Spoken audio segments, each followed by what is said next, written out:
Bonjour mes amis, que Dieu vous bénisse tous, que notre méditation vienne ajouter dans votre vie, parce que lorsque nous méditons dans la parole de Dieu, obligatoirement, notre pensée travaille pour lui obéir, pour l'exécuter, pour la mettre en pratique. Et je sais que beaucoup de personnes connaissent bien la parole de Dieu, ont une vaste connaissance, mais la pratique ne correspond pas toujours à ce qu'elle connaît. Elle ne pratique pas. Une chose, c'est de connaître la recette, savoir ce que vous devez faire. Une autre chose, c'est de suivre cette recette. Vous qui avez l'habitude de faire, par exemple, des gâteaux, vous savez que pour faire un gâteau, vous devez rigoureusement suivre cette recette. Et lorsque vous obéissez à cette recette, alors le gâteau sort selon ce que vous attendiez. Mais quand il y a un détournement de la recette, lorsque l'on veut faire sa propre volonté, d'accord, la recette dit 3 œufs, mais la personne dit, non, je veux un peu plus, je vais mettre 4 œufs, un verre de lait, et elle met 2 verres de lait. Elle veut ajouter, elle ajoute. Au lieu de suivre la recette, elle commence à soumettre. La Bible dit que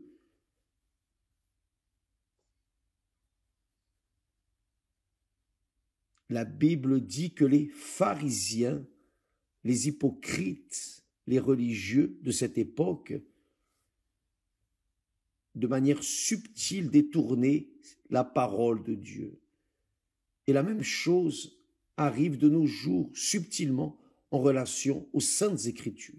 Donc, quand la personne fait ou applique l'Écriture selon sa volonté, ses convoitises, elle veut adapter les Écritures à sa manière, à son goût. Bien sûr que lorsqu'elle enlèvera du four la recette qu'elle a fait, c'est une brique au minimum qui va en sortir et sa vie reste sans goût, sans saveur. Et c'est ce qui arrive. Beaucoup de personnes disent croire, mais ne croient pas autant que ça. Elles croient en accord avec leur volonté. Ça, c'est le problème. Les personnes croient dans le Seigneur Jésus selon leur volonté, limitée à la croyance de leur volonté. Et là, n'arrive pas ce que le Seigneur Jésus dit de faire. Maintenant, voyez, j'étais en train de lire ici un texte de Jean, chapitre 6, très intéressant cela, qui dit que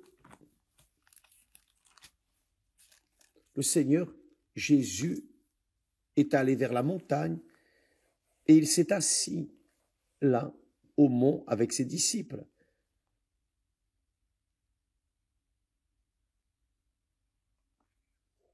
C'était la Pâque, la fête des Juifs, qui était proche, et le texte dit que le Seigneur Jésus, en levant les yeux, ayant levé les yeux, et voyant qu'une grande foule venait à lui, Jésus dit à Philippe, « Où achèterons-nous des pains pour que ces gens aient à manger ?» Le Seigneur Jésus, préoccupé avec le besoin de cette grande multitude. C'était 5000 hommes, en ajoutant femmes et enfants. Il pouvait y avoir là 20 000 personnes. C'est ce que l'on calcule. Donc, le Seigneur Jésus, pour éprouver Philippe, a dit, où achèterons-nous des pains pour que ces gens aient à manger? Et Philippe lui répondit, les pains qu'on aurait pour 200 deniers, les 200 jours de pain ne suffiraient pas pour que chacun en reçoive un peu. Un des disciples, André, frère de Simon-Pierre, lui dit, il y a ici un jeune garçon qui a 5 pains d'orge et 2 poissons. Mais qu'est-ce que cela pour tant de gens, n'est-ce pas vrai? Jésus dit, faites-les asseoir. Faites-les asseoir. Il y avait dans ce lieu beaucoup d'herbes. Ils s'assirent donc, et leur famille également s'assirent, l'épouse, les enfants s'assirent également. Jésus prit les pains, rendit grâce et les distribua à ceux qui étaient assis. Le Seigneur Jésus a multiplié 5 pains et 2 poissons et les a donnés aux disciples. Et les disciples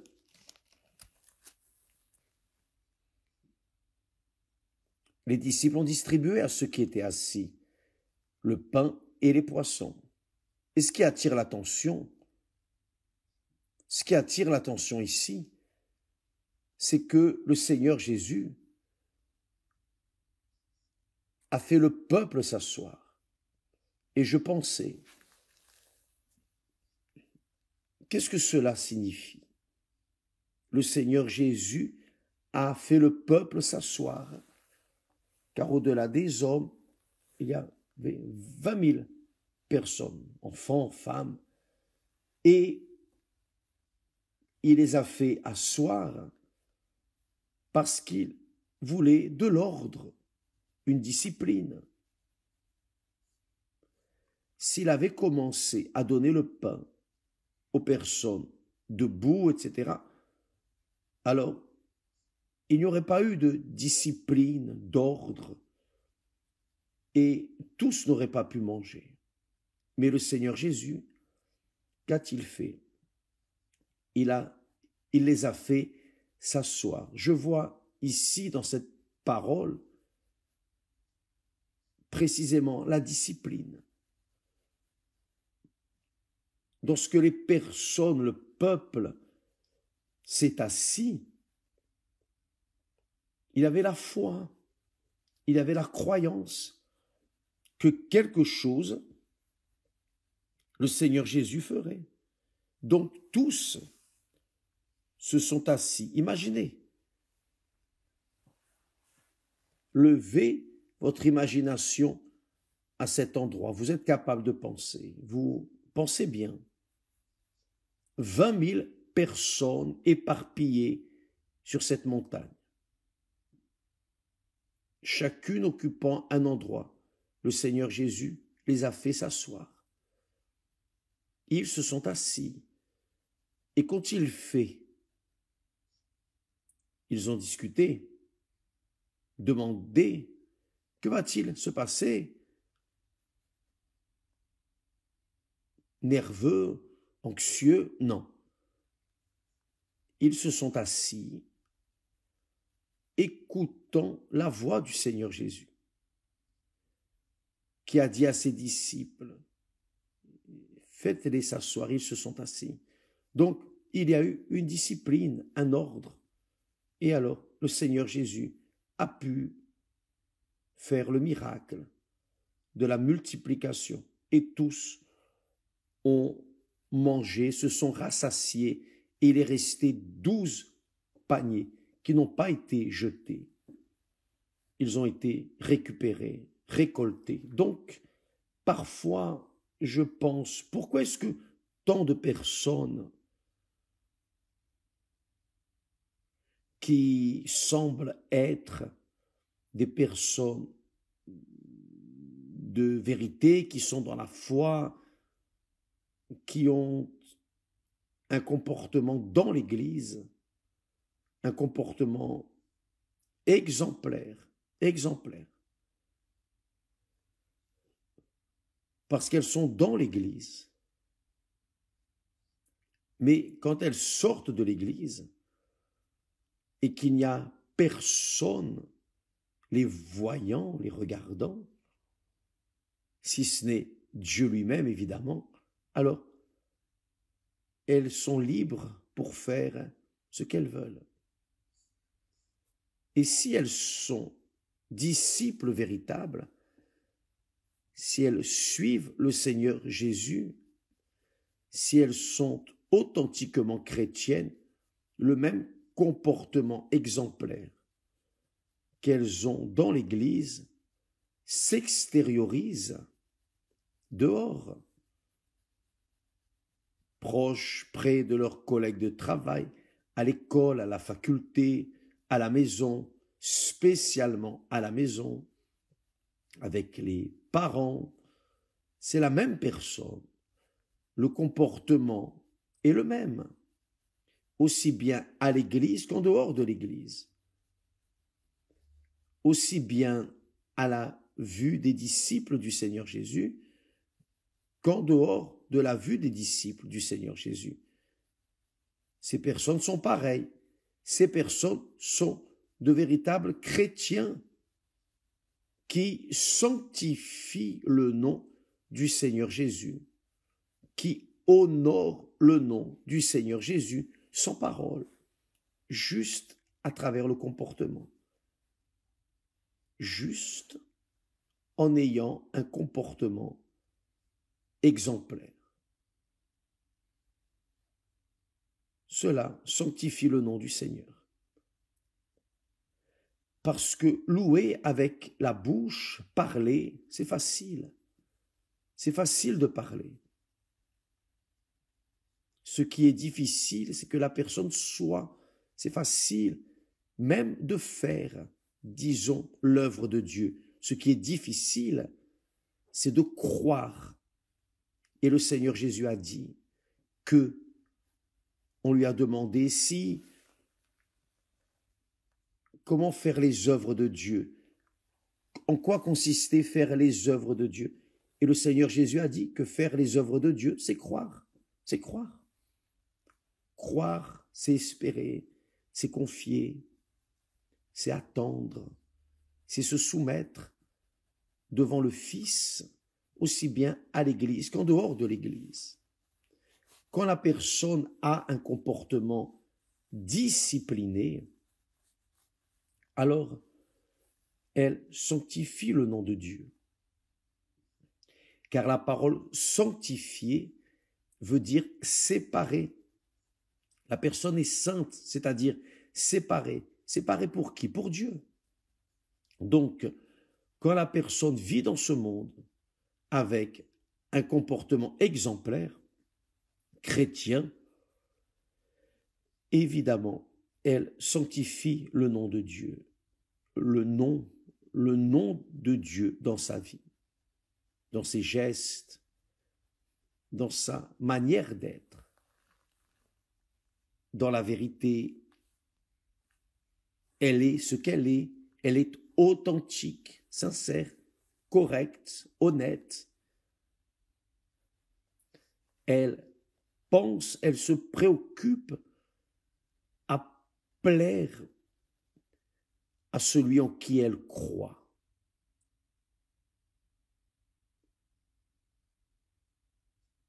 Ces 20 000 personnes se sont assises et ont attendu, ont attendu de manière exemplaire, en ordre, sans bruit, sans désordre, sans conversation vaine. Toutes voulaient entendre la voix du Seigneur Jésus, qui était un privilège à cette époque. Un privilège, c'était et cela continue d'être. Aujourd'hui, la voix de Dieu est proclamée dans les cultes à travers les serviteurs de Dieu, lorsqu'ils prêchent et enseignent sa parole.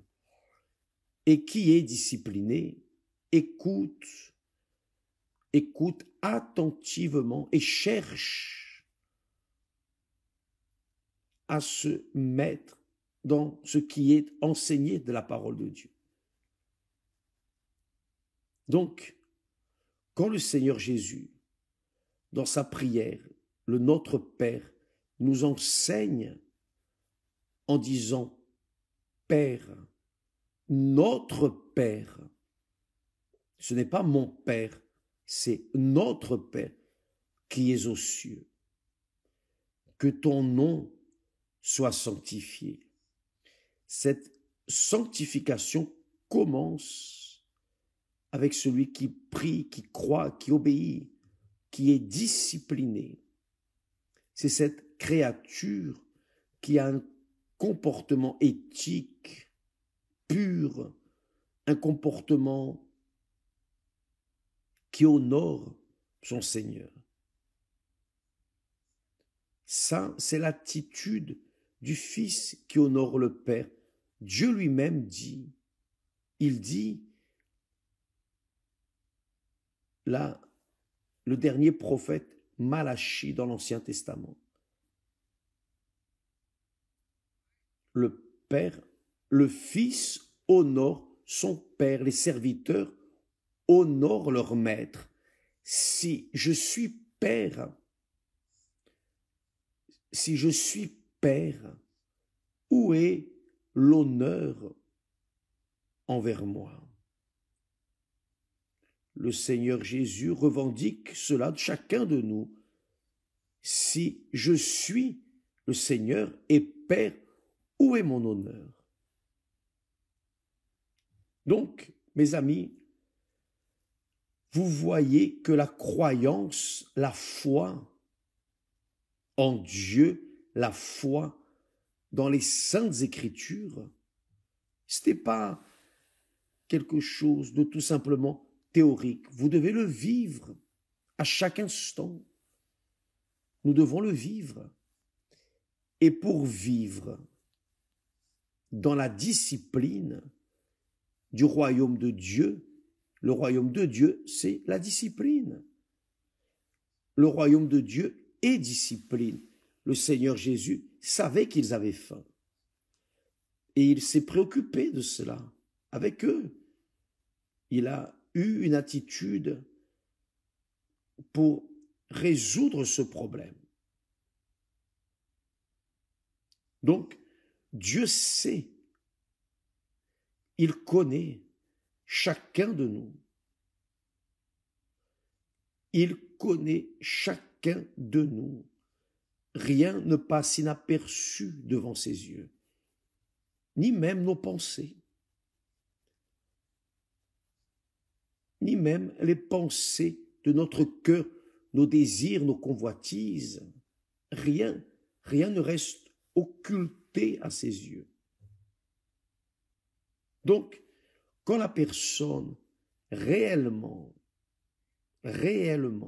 veut avoir le Saint-Esprit, son esprit, pour la guider, elle doit se soumettre à cette discipline, à cet ordre. Elle doit s'efforcer. Elle doit s'efforcer. Elle doit se sacrifier.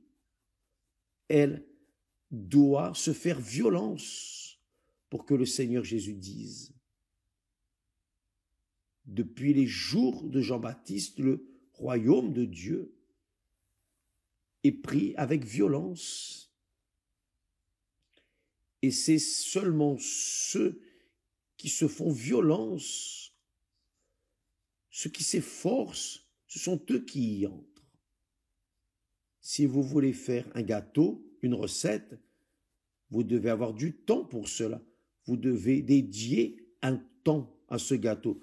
Vous ne pouvez pas le faire de n'importe quelle manière à votre tête. Vous devez mettre votre tête et dédier, faire exactement comme la recette dit. Vous devez regarder le four si le gâteau est prêt. Il faut prendre l'attention. Ainsi est la vie de chacun de nous. Si je veux servir Dieu, si je veux plaire à Dieu, si je veux honorer mon Seigneur et mon Père, si je veux sanctifier le nom de mon Père, je dois me séparer du monde, je dois me séparer des personnes qui ne veulent pas s'aligner à moi. Ce n'est pas possible, la personne ne peut pas vouloir plaire à Dieu et aux autres personnes du monde. La personne doit se séparer littéralement du monde, s'asseoir aux pieds du Seigneur Jésus et rester là, spirituellement parlant évidemment. Donc, combien de personnes veulent recevoir le Saint-Esprit? Combien de personnes? Toutes veulent recevoir le Saint-Esprit. Donc, tous et toutes attendent, nous allons faire un jeûne de Daniel, nous allons faire un jeûne de pyjama, nous allons, à la réunion aujourd'hui, il va y avoir un jeûne, c'est-à-dire beaucoup de personnes attendent ces moments pour faire le jeûne. Alors que la personne doit faire son jeûne librement et spontanément, sans avoir à être invitée, tout simplement, elle veut, elle désire. Non, je vais faire le jeûne. Je décide de faire ce jeûne. Si l'Église va faire ou non, si le pasteur veut faire ou non, il n'y a pas de problème. C'est ma foi, c'est mon salut, il est personnel, c'est mon Seigneur, c'est moi qui veux honorer son nom, donc c'est moi qui dois entrer et me mettre en accord avec la discipline et son ordre. C'est moi qui dois m'asseoir, attendre. Je ne peux pas vouloir prendre un ami, un collègue, oh, assieds-toi avec moi, on va jeûner ensemble. Non, c'est quelque chose qui est très personnel, c'est spirituel, c'est spontané, c'est une offrande.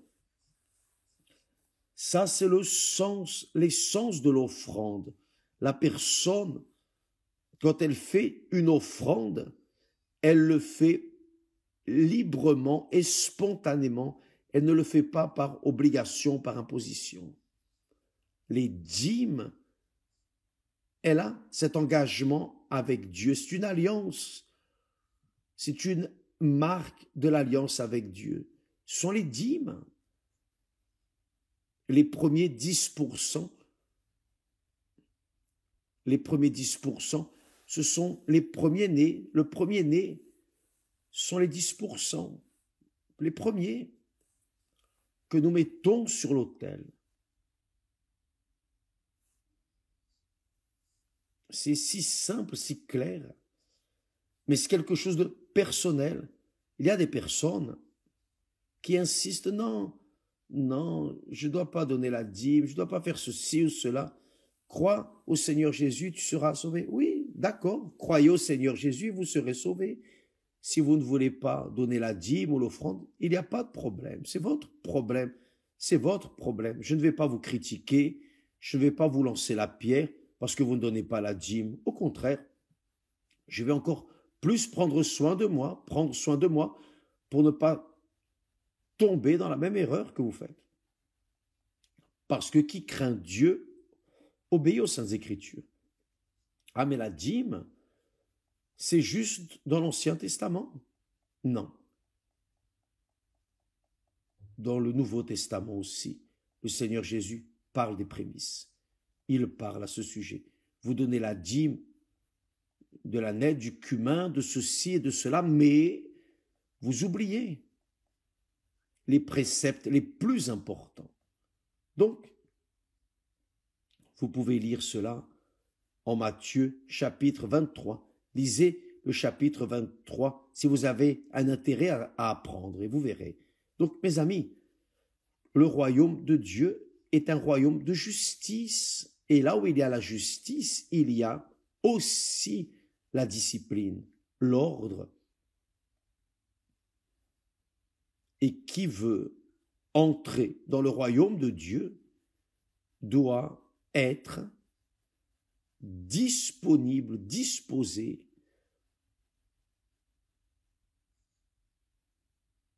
à se soumettre à la discipline, à l'ordre. Vous savez que le peuple d'Israël était un peuple esclave en Égypte. Et quand Dieu a donné la loi a été pour discipliner ce peuple, car chacun faisait ce qu'il comprenait, ce qu'il voulait. Et un peuple sans loi, ce n'est pas une nation. Israël n'est devenu nation que lorsqu'il a reçu la loi de Moïse, les lois que Dieu a données à Moïse. Nous ne pouvons entrer dans le royaume de Dieu, dans le royaume des cieux, que si nous mettons la parole de Dieu comme instrument pour nos attitudes, notre comportement. Si nous nous soumettons aux paroles, à la discipline du royaume de Dieu. C'est pour cela que le Seigneur Jésus dit, cherchez premièrement le royaume et la justice de Dieu, et toutes les autres choses vous seront données par-dessus. Mais les personnes veulent les choses d'abord, qu'elles soient ajoutées pour ensuite penser au royaume de Dieu et sa justice.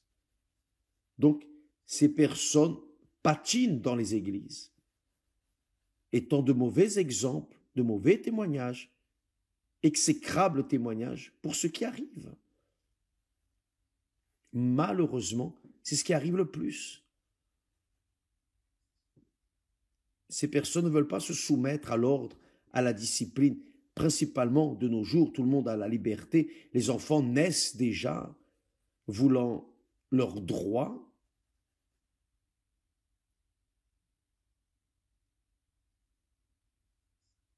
Mais sans savoir ce qu'on fera. Mais c'est le monde dans lequel nous vivons. C'est le monde de l'enfer, le monde qui est condamné, qui va prendre feu, qui est déjà en train de brûler, il a déjà commencé à brûler. Mais ceux qui se soumettent à la parole de Dieu, aux normes de conduite, de pensée, de sentiments, l'apôtre Paul dit aux chrétiens à Philippe, les Philippiens, il dit « Ayez en vous les sentiments qui étaient en Jésus-Christ. »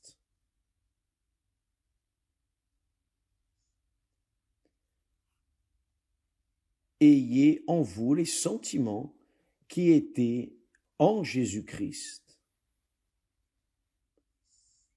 existant en forme de Dieu, il n'a point regardé son égalité avec Dieu.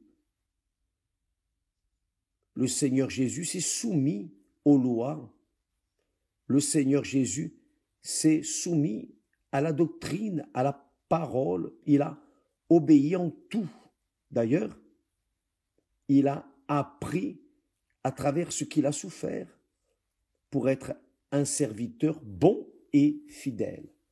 Donc, mes chers amis, le Saint-Esprit attend que chacun de nous fasse sa part. Si vous voulez le gâteau, en accord avec la recette, en accord avec ce que Dieu a projeté, vous devez alors vous soumettre à cette discipline, à cet ordre. Et ne pensez pas, ah, je n'ai pas besoin d'église, je n'ai pas besoin d'aller à l'église, je n'ai de satisfaction à rendre à personne. Personne, à l'église, personne ne rend satisfaction à personne. Je n'ai jamais rendu satisfaction de ma vie, même quand j'étais membre, rien de tout cela. Mais ma conduite devait être en accord avec ce qui était dans la recette, ce qui est écrit dans la recette. Je devais me soumettre. Si mon Seigneur s'est soumis, même en étant Dieu, il n'a point regardé son égalité avec Dieu comme une proie arrachée, mais il s'est dépouillé lui-même en prenant une forme de serviteur.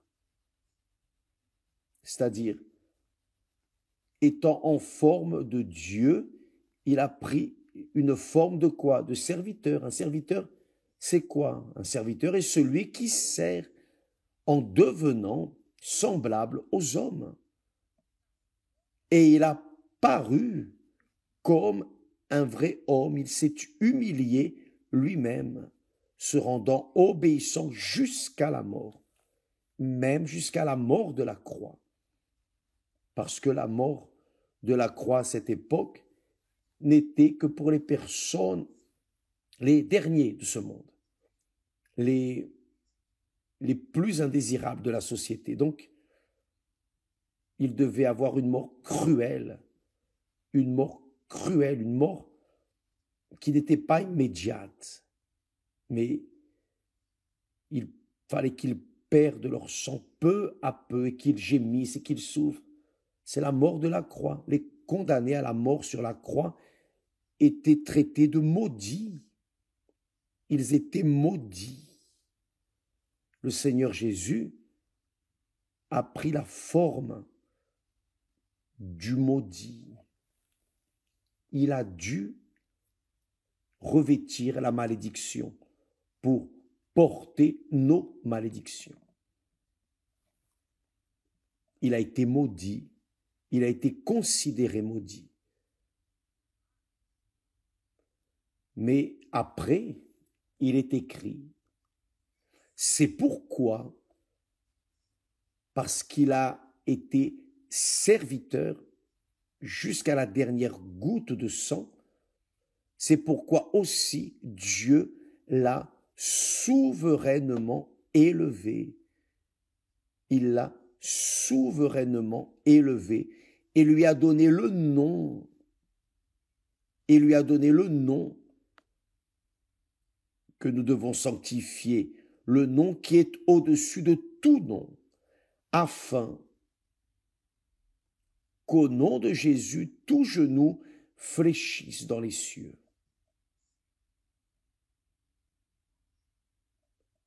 Tous les genoux qui sont au ciel, tous les anges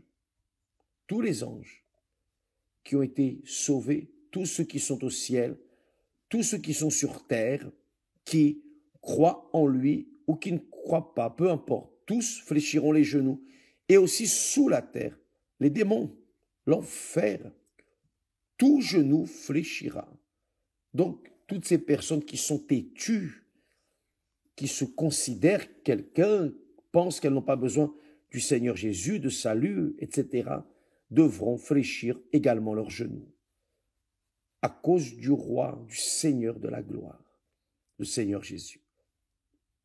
Donc, la prédication de l'Évangile se fait nécessaire pour mener les personnes à la conscience qu'il est le Seigneur. Le Seigneur Jésus est le Seigneur. Et qui se soumet à lui aujourd'hui fléchit les genoux librement et spontanément, car il le considère comme Seigneur. Mais ceux qui ne l'acceptent pas fléchiront les genoux, qu'ils le veuillent ou non. De toute manière, ils devront faire cela. Donc, mes amis, c'est la parole c'est la discipline. La discipline, l'ordre que chacun de nous doit vivre devant Dieu pour que son nom soit sanctifié dans nos vies. Que Dieu vous bénisse, pensez-y. Vous voulez son esprit, mais si vous ne sanctifiez pas son nom maintenant, comment allez-vous être promu et recevoir l'Esprit de Dieu si vous ne voulez pas vous soumettre à lui? Maintenant, et vous séparer du monde. Comment allez-vous vouloir recevoir quelqu'un que vous ne voulez pas, au fond, vous ne voulez pas vous soumettre, n'est-ce pas? Donc, pensez bien. Le Saint-Esprit vient pour ceux qui veulent, ceux qui s'efforcent, ceux qui luttent contre leur volonté, leur cœur, leur chair, leur convoitise, leur projet, ceux qui réellement se livrent. Cela, le Saint-Esprit vient pour qu'alors ils aient le même sentiment que le Seigneur Jésus, car qui a donné ce sentiment, c'est le Saint-Esprit. Lorsqu'il était ici, sur terre, que Dieu vous bénisse et à demain, au nom du Seigneur Jésus. Amen.